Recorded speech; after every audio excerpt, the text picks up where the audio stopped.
السلام علیکم ورحمۃ اللہ وبرکاتہ۔ دوستو، رمضان کو ہم سے رخصت ہوئے تقریباً 17 دن ہو چکے ہیں اور شوال کا مہینہ بھی ہم سے آدھا رخصت ہو چکا ہے۔ 13 یا 14 دن باقی ہیں شوال کے مہینے کے ختم ہونے میں۔ شوال کے مہینے کے اندر مسلمانوں کو 6 دن کا روزہ رکھنے کا حکم دیا گیا ہے کہ مسلمان رمضان کے ختم ہونے کے بعد شوال کے مہینے کے اندر بھی 6 دن کے روزے رکھیں۔ لیکن مسلمانوں کی اکثریت کا حال یہ ہے کہ شوال کے ان 6 روزوں کے سلسلے میں بڑی کوتاہی کا شکار ہیں اور ان کو معمولی سمجھ رہے ہیں۔ ہمارے وہ مسلمان بھائی جو رمضان کے مہینے کے اندر بھی روزے نہیں رکھ رہے ہیں، ہم ان کی خیر بات نہیں کر رہے ہیں، ان کا معاملہ الگ ہے، اللہ ہمارے ان بھائیوں کو ہدایت ہے۔ ہم اس وقت بات کر رہے ہیں ان مسلمان بھائیوں کی جو رمضان کی ایک مہینے کے روزے بڑی پابندی سے رکھتے ہیں، لیکن رمضان کے مہینے کے ختم ہو جانے کے بعد ان کے اندر عبادتوں کا جو جذبہ ہوتا ہے، روزے رکھنے کا جو جذبہ ہوتا ہے، وہ ختم ہونے لگتا ہے۔ بلکہ ختم کیا ہونے لگتا ہے، رمضان کے مہینے کے ختم ہونے کے ساتھ فوراً ہی وہ جذبہ سمجھ لیجیے کہ سرد پڑ جاتا ہے۔ اب رمضان کا مہینہ گزرا، اس کے بعد فوراً شوال کا مہینہ آتا ہے، تو جیسے ہی شوال کا مہینہ آتا ہے ہم بیک ٹو نارمل لائف واپس پلٹ آتے ہیں اپنی نارمل زندگی میں۔ ایک مہینہ رمضان کا روزہ رکھ لیا، ایک مہینہ 30 دن رمضان کا روزہ رکھ لیا،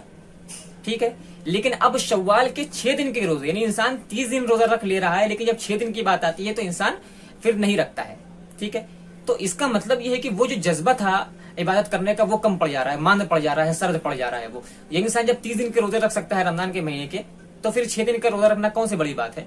لیکن اصل معاملہ وہی ہے کہ رمضان کا جو اصل مقصد ہے کہ انسان کے اندر ایک تقویٰ پیدا ہو جائے، ایک فرض نمازوں کے ساتھ ساتھ نفل عبادات میں بڑھ چڑھ کر حصہ لینے کا جذبہ انسان کے اندر پیدا ہو جائے، تو یہ مقصد ہے رمضان کے آنے کا، اور وہ مقصد ہم لوگوں کے دل میں پیدا ہی نہیں ہو پا رہا ہے۔ تو اب ہم کو یہ غور و فکر کرنا چاہیے کہ رمضان جو آیا تو ہم نے اس سے کیا سیکھا، کچھ سیکھا کہ نہیں سیکھا۔ یہ ہمارے لیے ایک سوچنے کا اور غور و فکر کرنے کا مقام ہے۔ تو خیر، رمضان کے مہینے کی رخصت ہوتے ہی فوراً شوال کا مہینہ شروع ہوتا ہے، اور ہمارے وہ مسلمان بھائی جو رمضان کے 30 دن کے روزے تو اللہ کا شکر پابندی کے ساتھ رکھ رہے ہیں، لیکن شوال کے 6 روزوں کے سلسلے میں کوتاہی کا شکار ہیں۔ ہم 2 حدیثیں آپ کے سامنے پیش کرنا چاہ رہے ہیں کہ شوال کے روزوں کی فضیلت کیا ہے، اس کی اہمیت کیا ہے، ہمیں یہ 6 روزے کیوں رکھنا چاہیے۔ پہلی روایت صحیح مسلم کی ہے۔ اللہ کے نبی صلی اللہ علیہ وسلم ارشاد فرماتے ہیں کہ من صام رمضان ثم اتبعه 6 من شوال كان كصيام الدهر۔ صحیح مسلم کی روایت ہے۔ اللہ کے نبی صلی اللہ علیہ وسلم ارشاد فرماتے ہیں کہ جس شخص نے رمضان کے ایک مہینے کے روزے رکھے، پھر رمضان کے مہینے کے ختم ہونے کے بعد شوال کے 6 دن کے روزے رکھے، تو گویا کہ اس نے زمانے بھر روزے رکھے۔ اور ایک دوسری روایت کے اندر ہے کہ گویا کہ اس نے سال بھر روزہ رکھا، یعنی کہ اس کو سال بھر روزہ رکھنے کا ثواب ملے گا۔ تو یہ رمضان کے 30 دن کے روزے مان لیجئے اور شوال کے 6 دن کے روزے، یہ آپس میں مل کر کے ایک سال کے روزوں کے برابر کیسے ہو جاتے ہیں۔ دیکھیے قرآن حکیم کے اندر اللہ نے ارشاد فرمایا کہ من جاء بالحسنۃ فلہ عشر امثالھا، کہ جو شخص بھی کوئی نیکی لے کر کے آئے گا تو اللہ تعالیٰ اس کو اس کی نیکی کا بدلہ اللہ تعالیٰ 10 گنا بڑھا کر دے گا، یعنی کم سے کم کسی بھی نیکی کا بدلہ اللہ تعالیٰ 10 گنا بڑھا کر دیتا ہے۔ یہ اللہ تعالیٰ کا اصول ہے۔ اب اللہ تعالیٰ کے اس اصول کی روشنی میں آپ رمضان کے 30 دن کے روزوں کو ملٹیپلائی کر دیے 10 سے، تو رمضان کے 30 دن کے روزے اکول ٹو 300 اور شوال کے 6 دن کے روزے اکول ٹو 60، تو دونوں کا ایڈ کر دیں گے، پلس کریں گے تو آپ کا 360 دن بنتا ہے، 360 روزے بنتے ہیں، اور سال بھر کے اندر 365 یا 366 دن ہوتے ہیں، ٹھیک ہے۔ تو اس طرح سے رمضان کے 30 دن کے روزے، ایک مہینے کے روزے، اور شوال کے 6 دن کے روزے، یہ آپس میں مل کر کے ایک سال کے روزوں کے برابر ثواب کے مستحق بن جاتے ہیں، ٹھیک ہے۔ دوسرا فائدہ جو ہوتا ہے، جو ایک مسلمان کو حاصل ہوتا ہے شوال کے 6 دن کے روزہ رکھنے کا، فائدہ یہ حاصل ہوتا ہے کہ رمضان کے مہینے کے اندر فرض جو روزے ہم نے رکھے ہیں ان میں جو کمی بیشی رہ گئی ہے، جو کوتاہی ہم سے ہو گئی ہے، اللہ تعالیٰ ان کو دور فرما دے گا۔ ظاہر سی بات ہے کہ ایک مسلمان جب کوئی بھی عبادت انجام دیتا ہے، چاہے وہ روزے ہوں چاہے وہ نمازیں ہوں، تو انسان ہے، بشری غلطیاں انسان سے ہو جاتی ہیں، چھوٹے موٹے گناہ انسان سے ہو جاتے ہیں۔ تو شوال کے 6 دن کے جو روزے ہیں یا دیگر جو نفل روزے ہیں، اللہ تعالیٰ ان کی مدد سے ان کوتاہیوں کو، ان کمیوں کو دور فرما دے گا۔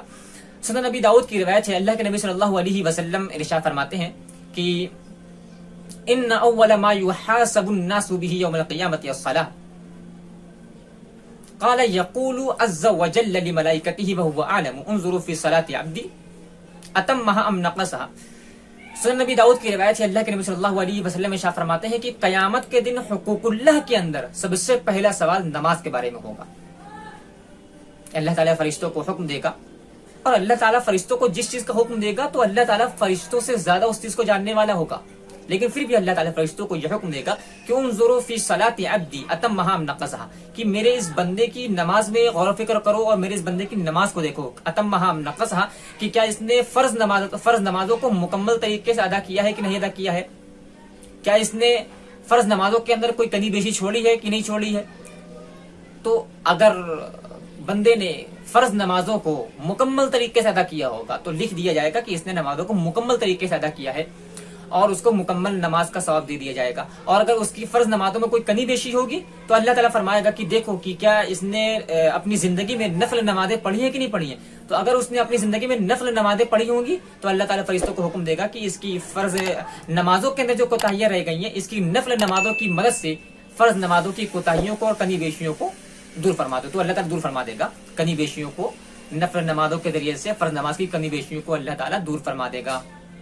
اسی حدیث کے اندر اللہ کے نبی صلی اللہ علیہ وسلم ارشاد فرماتے ہیں کہ یہی حال تمام فرض عبادات کا اور تمام فرض اعمال کا ہے،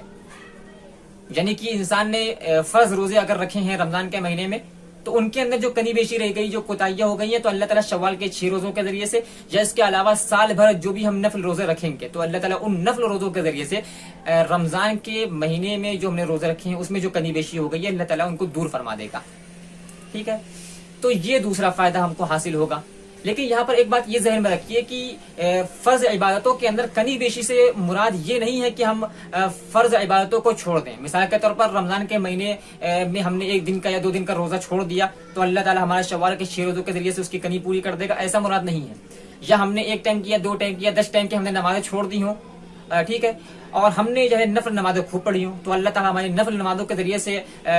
اس ہماری فرض نمازوں کو معاف کر دے گا، تو ایسا نہیں ہے۔ انسان فرض نماز کو چھوڑے بیٹھے اور نفل عبادتوں میں اور نفل نمازوں میں لگا رہے تو ایسا نہیں ہے کہ جو ہے اس کی فرض نمازوں کو اللہ تعالیٰ درگزر فرما دے گا، یہ مراد نہیں ہے۔ کمی بیشی سے مراد یہ ہے کہ فرض عبادتوں کو